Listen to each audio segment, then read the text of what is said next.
The Epoxy Concrete Foundation Crack Repair Kit is designed to repair hairline or wider cracks in concrete foundations and retaining walls. Injecting ATEC 212 into the crack will structurally reinforce the concrete and also stops water leaks.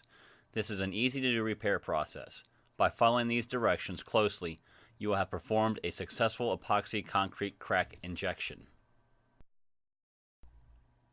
ATEC 212 meets ASTM C881, standard specification for epoxy resin-based bonding systems for concrete. ATEC 212 has a compressive strength of 12,000 psi and a tensile strength of 8,500 psi. Both of these properties are higher than standard concrete.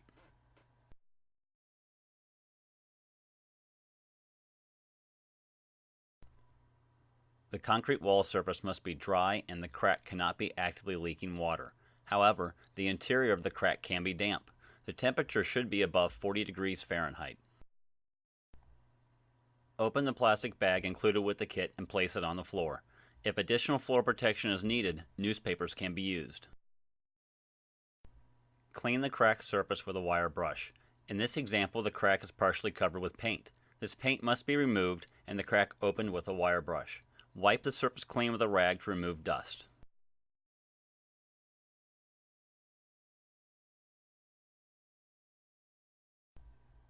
Start within 4 inches of the bottom of the crack and mark with a pencil or marker every 6 to 12 inches up the crack.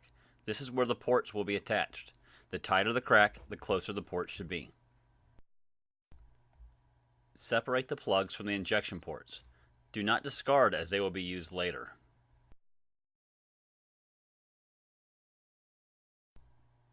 Insert the epoxy paste into the gun. Ready the epoxy paste port and crack seal adhesive by unscrewing the cap over the cartridge neck. Extract the plugs from the neck. Dispense approximately 4 ounces of epoxy paste into a mix bowl. Mix the two parts until a uniform gray color with no streaks is obtained.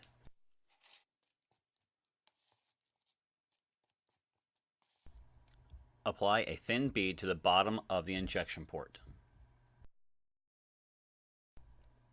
Place the injection port over the crack where you previously marked the wall. Check to make sure the injection port hole is open and not covered by epoxy paste. This will prevent the epoxy from being injected into the crack.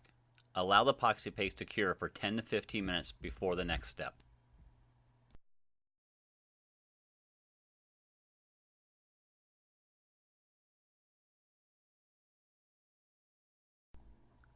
After 10 to 15 minutes, mix additional batches of epoxy paste in the mixing bowls.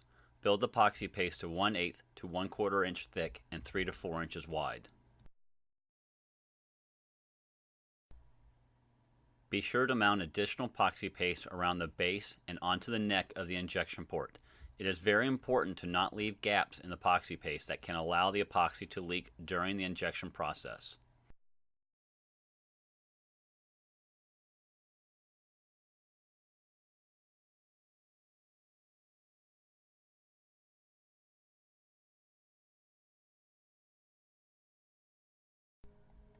Unscrew the cap from the ATEC 212 LV cartridge. Extract the plugs in the neck of the cartridge. Place the crossover restrictor into the neck of the cartridge. This minimizes the contamination of the A and B parts of the epoxy. Place the 1/4 inch by 32 element static mixer onto the neck of the cartridge and place the cap over the static mixer. Tighten the cap securely. Load the cartridge into the injection gun. Snap the flexible hose assembly into the lowest injection port. Attach the other end to the tip of the static mixer. Begin injecting slowly into the bottommost port.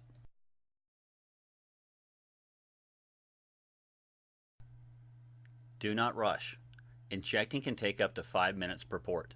The tighter the crack, the longer the ATEC 212 resin will take to flow into the concrete crack. Allow the spring on the injection gun to push the material into the crack at a constant pressure.